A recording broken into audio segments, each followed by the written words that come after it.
Vous savez ce qui est terrifiant? C'est de découvrir que vous pensez différemment des autres et de réaliser que cette différence n'est pas un cadeau, mais une malédiction. Vous vous asseyez à table avec des amis, avec votre famille, et ils parlent de choses qui semblent les passionner, des choses qui semblent leur donner un sens, et vous êtes là souriant poliment, hochant la tête, mais à l'intérieur il y a ce vide immense, ce sentiment d'être complètement déconnecté, comme si vous parliez une langue que personne d'autre ne comprend, et que personne ne parlera jamais avec vous. Vous avez essayé de vous adapter, de faire semblant, de vous intéresser aux mêmes choses, mais ça ne marche pas. Vous vous sentez comme un acteur qui joue mal son rôle. Et le pire, c'est que vous commencez à vous demander s'il y a quelque chose de fondamentalement cassé en vous. Si vous êtes fatigué de vous sentir comme un étranger dans votre propre vie, si vous voulez comprendre pourquoi penser différemment semble être une condamnation plutôt qu'un privilège, alors restez avec moi. Parce que ce que je vais vous montrer aujourd'hui va transformer complètement votre relation avec votre propre esprit. Il y a quelque chose de profondément troublant dans le fait de se découvrir différent. Pas différent de manière superficielle, pas différent dans vos goûts musicaux ou vestimentaires, mais différent dans la façon dont votre esprit fonctionne, dans la manière dont vous percevez le monde, dans ce qui vous touche, ce qui vous fait vibrer, ce qui vous semble important. C'est comme si vous aviez été déposé sur une planète où tout le monde suit un manuel d'instructions que vous n'avez jamais reçu. Les gens autour de vous semblent naviguer dans la vie avec une facilité déconcertante, trouvant du sens dans des conversations que vous jugez vides, s'enthousiasmant pour des choses qui vous laissent indifférents, construisant des relations sur des bases qui vous semblent artificielles. Et vous êtes là, observant tout cela depuis l'extérieur, vous demandant encore et encore ce qui ne va pas chez vous. Pourquoi vous ne pouvez pas simplement être comme eux? Pourquoi votre esprit refuse obstinément de s'intégrer dans les moules préfabriqués que la société vous tend? Au début, vous pensez que c'est temporaire. Vous vous dites que vous êtes juste en train de passer par une phase, que bientôt vous allez trouver votre place, que vous allez rencontrer des gens qui vous comprennent, que vous allez découvrir ce fameux endroit où vous appartenez enfin. Alors vous essayez. Vous essayez de vous passionner pour les mêmes séries télévisées, de rire aux mêmes blagues, de participer aux mêmes rituels sociaux. Vous téléchargez les applications que tout le monde utilise, vous suivez les tendances, vous adoptez les opinions qui semblent acceptables. Mais rien n'y fait. C'est comme essayer de porter des vêtements trop petits. Ils ne vous vont jamais vraiment, ils vous serrent, ils s'étouffent, et à chaque mouvement, vous sentez que quelque chose ne va pas. Vous devenez expert dans l'art de la performance, capable de tenir des conversations entières sans jamais révéler ce que vous pensez vraiment, sans jamais montrer la profondeur de votre désintérêt ou l'ampleur de votre solitude. Vous souriez au bon moment, vous posez les bonnes questions, vous donnez les bonnes réponses, mais à l'intérieur, vous êtes ailleurs, toujours ailleurs, dans des mondes de pensée que personne autour de vous ne semble même soupçonner l'existence. Et puis vient le moment où vous commencez à vous juger pour cela. Vous vous dites que si tout le monde trouve du sens dans ces choses et pas vous, alors le problème doit venir de vous. Vous devez être arrogant, prétentieux. Vous devez avoir un ego surdimensionné qui vous empêche de simplement apprécier ce que la vie normale a à offrir. Ou peut-être que vous êtes déprimé, peut-être que c'est une forme de maladie mentale qui vous empêche de ressentir ce que les gens normaux ressentent. Vous commencez à vous surveiller, à vous discipliner, à essayer de corriger cette déviance que vous percevez en vous. Vous lisez des livres sur comment se faire des amis, sur comment être plus social, sur comment arrêter de trop penser. Vous vous forcez à sortir, à participer, à être présent, mais cette présence reste toujours superficielle, toujours performative. Et vous rentrez chez vous encore plus épuisé, encore plus convaincu qu'il y a quelque chose de profondément wrong avec votre manière d'être au monde. Mais voici ce que Michel Foucault nous révèle, et c'est absolument crucial pour comprendre votre expérience. Ce que vous vivez n'est pas un défaut personnel, ce n'est pas une maladie, ce n'est pas de l'arrogance. C'est le résultat d'un processus beaucoup plus vaste et beaucoup plus insidieux que Foucault appelle la normalisation. Toute société, explique Foucault, produit des normes, des standards de ce qui est considéré comme normal, acceptable, sain, désirable. Et ces normes ne tombent pas du ciel, elles ne sont naturelles ou évidentes, elles sont construites, façonnées par des mécanismes de pouvoir qui opèrent à travers les institutions, les discours, les pratiques quotidiennes. L'école vous apprend non seulement à lire et à écrire, mais aussi à penser d'une certaine manière, à valoriser certaines formes de connaissances, à mesurer votre valeur selon des critères spécifiques. Les médias vous montrent constamment des modèles de vie réussis, de bonheur normal, de relations acceptables. La famille, les amis, les collègues, tous participent à ce processus de normalisation, souvent sans même s'en rendre compte, en récompensant les comportements conformes et en sanctionnant même subtilement ceux qui dévient. Et voici la partie sombre que Foucault met en lumière.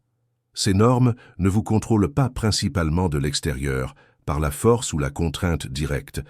Elles vous contrôlent de l'intérieur, en devenant la voie avec laquelle vous vous jugez vous-même. C'est ce que Foucault appelle le pouvoir disciplinaire, un pouvoir qui ne vous dit pas simplement ce que vous devez faire, mais qui façonne qui vous êtes, comment vous vous percevez, ce que vous désirez. Quand vous vous sentez inadéquat parce que vous ne trouvez pas de sens dans les mêmes choses que les autres, quand vous vous jugez comme arrogant ou défaillant, ce n'est pas votre vraie voix qui parle, c'est la voix de la norme intériorisée. Vous êtes devenu votre propre surveillant, votre propre juge, appliquant sur vous-même les critères de normalité que la société a implantés en vous. Foucault appelait cela le panoptique interne, cette tour de surveillance que vous avez construite à l'intérieur de votre propre esprit et depuis laquelle vous vous observez constamment, vous mesurant contre des standards que vous n'avez jamais choisis. Mais voici où cela devient vraiment intéressant et où se trouve la possibilité d'une libération authentique. Foucault nous dit que si vous pensez différemment, si votre esprit fonctionne d'une manière qui ne rentre pas dans les cases préétablies, ce n'est pas parce qu'il y a quelque chose qui ne va pas chez vous. C'est parce que vous êtes ce qu'il appelle un sujet qui résiste à la subjectivation totale. Laissez-moi expliquer. La subjectivation, c'est le processus par lequel la société vous transforme en un certain type de sujet, en un certain type de personne avec certaines pensées, certains désirs, certaines façons d'être. La plupart des gens passent par ce processus sans trop de friction, non pas parce qu'ils sont stupides ou superficiels, mais simplement parce que les normes correspondent suffisamment à leur constitution personnelle pour qu'ils puissent s'y adapter sans trop de douleur. Mais certains esprits, les esprits rares dont parle le titre de ce vidéo, ont une configuration, une sensibilité, une manière de percevoir qui rend ce processus de normalisation profondément douloureux et ultimement impossible. Vous n'êtes pas cassé. Vous êtes un point de résistance. Votre incapacité à trouver du sens dans ce qui passionne les masses n'est pas un défaut, c'est le signe que votre esprit refuse de se soumettre complètement au script préfabriqué. Votre solitude n'est pas une punition pour votre arrogance, c'est le prix temporaire de votre authenticité non encore pleinement réalisée. Foucault dirait que vous êtes entre deux modes d'existence. D'un côté, il y a le mode de l'assujettissement, où vous essayez encore et encore de vous conformer, de faire taire votre différence, de devenir ce que vous pensez devoir être. De l'autre côté, il y a ce que Foucault appelle une pratique de liberté, où vous reconnaissez que les normes sont des constructions historiques et culturelles, pas des vérités absolues, et que vous avez le pouvoir de créer votre propre rapport à vous-même, vos propres critères de ce qui est valuable, meaningful, vrai. Entre ces deux modes, il y a cet espace inconfortable où vous vous trouvez maintenant, cet espace de lucidité douloureuse où vous voyez la mascarade mais ne savez pas encore comment vivre autrement. Ce que Foucault propose, et c'est révolutionnaire, c'est de transformer cette lucidité douloureuse en ce qu'il appelle une esthétique de l'existence. Au lieu de voir votre vie comme un problème à résoudre, en vous conformant mieux, commencez à la voir comme une œuvre d'art à créer selon vos propres critères. Cela ne signifie pas devenir égoïste ou isolé. Cela signifie reconnaître que vous avez été formé par des forces extérieures, que votre sentiment d'inadéquation est lui-même un produit de ces forces, et que vous pouvez commencer à vous reformer consciemment, délibérément, en fonction de ce qui résonne vraiment avec la vérité de votre être. C'est ce que Foucault appelait le soin de soi, le souci de soi, cette pratique ancienne qu'il a redécouverte dans la philosophie grecque et romaine, où le travail le plus important de votre vie n'est pas de vous adapter aux attentes externes, mais de cultiver une relation authentique avec vous-même, de découvrir quelles pratiques, quelles pensées, quelles relations vous permettent de vivre d'une manière qui honore votre constitution unique. Mais attention, et c'est crucial, cette esthétique de l'existence n'est pas facile. Foucault ne vous vend pas une solution rapide ou confortable. Choisir de vivre selon vos propres termes. Quand ces termes ne correspondent pas à la norme, c'est choisir une forme de solitude que vous devrez apprendre à habiter différemment. C'est accepter que vous ne trouverez peut-être jamais une communauté massive de gens qui pensent exactement comme vous, mais que vous pourriez découvrir quelques hamrars avec qui la connexion sera si profonde qu'elle compensera largement la superficialité des 1000 connexions normales que vous n'aurez jamais. C'est renoncer à l'approbation universelle pour gagner quelque chose de beaucoup plus précieux, l'approbation de votre propre conscience, la sensation de vivre une vie qui est véritablement la vôtre et pas une pâle copie de ce que quelqu'un d'autre a décidé qu'une vie devrait être. Foucault vous invite à une forme de courage radical, le courage de vous tenir debout dans votre différence, non pas comme une déviance à corriger, mais comme une vérité à honorer, à cultiver, à développer. Laissez-moi vous raconter l'histoire d'une femme que j'ai rencontrée il y a quelques années lors d'un atelier sur la philosophie et l'existence. Elle s'appelait Marie, elle avait 38 ans, et elle travaillait dans la finance depuis 15 ans. À l'extérieur, sa vie semblait parfaite. Bon salaire, appartement dans un quartier chic, cercle d'amis stables, partenaire attentionné. Mais elle est venue me voir après l'atelier avec des larmes dans les yeux et elle m'a dit quelque chose que je n'oublierai jamais. Elle m'a dit « Je me sens comme une imposteur dans ma propre vie. Chaque conversation que j'ai me semble vide. Chaque activité sociale me draine complètement. J'ai l'impression de jouer un rôle 24 heures sur 24 et je ne sais même plus qui je suis vraiment en dessous de cette performance. » Elle avait passé des années à penser qu'elle était dépressive, qu'elle avait besoin de thérapie pour réparer quelque chose de cassé en elle. Elle avait essayé les antidépresseurs, la méditation, le yoga, tout ce que les gens recommandent pour se sentir mieux. Mais rien ne fonctionnait vraiment parce que le problème n'était pas qu'elle était cassée. Le problème était qu'elle essayait de vivre une vie qui n'était pas la sienne, selon des valeurs qu'elle n'avait jamais vraiment choisies. Quand elle a découvert Foucault, quand elle a compris qu'elle pouvait questionner les normes au lieu de se questionner, elle-même, quelque chose s'est débloqué. Elle a commencé à démissionner de son travail, non pas impulsivement, mais après mûre réflexion sur ce qui lui donnait vraiment de l'énergie. Elle a réduit son cercle social drastiquement, gardant seulement les quelques personnes avec qui elle pouvait avoir des conversations vraies. Elle s'est donné la permission de passer des soirées entières seule à lire, à penser, à écrire, sans se juger comme antisociale ou bizarre. Et progressivement, cette femme que j'avais rencontrée en larmes s'est transformée en quelqu'un de radieux, non pas parce que sa vie était devenue facile, mais parce qu'elle était enfin devenue sienne. Desce aqui no comentários e escreve só isso. Escreve. Je me sens comme un imposteur dans ma propre vie. Não precisa dar detalhes se não quiser, não precisa contar sua história toda. Só essa frase já basta, porque quando você escreve isso, você não está só desabafando. Você está dizendo para outra pessoa que vai ler seu comentário. Você também não está sozinho. E isso pode ser exatamente o que alguém precisava ouvir hoje. Tem milhares de pessoas assistindo esse vídeo agora que sentem exatamente a mesma coisa que você. Você que pensa que tem algo de errado com você porque não se emociona com as mesmas coisas que os outros, porque prefere uma noite sozinho com um livro a uma festa lotada, porque as conversas superficiais te drenam ao invés de te energizar. Écris-le dans les commentaires.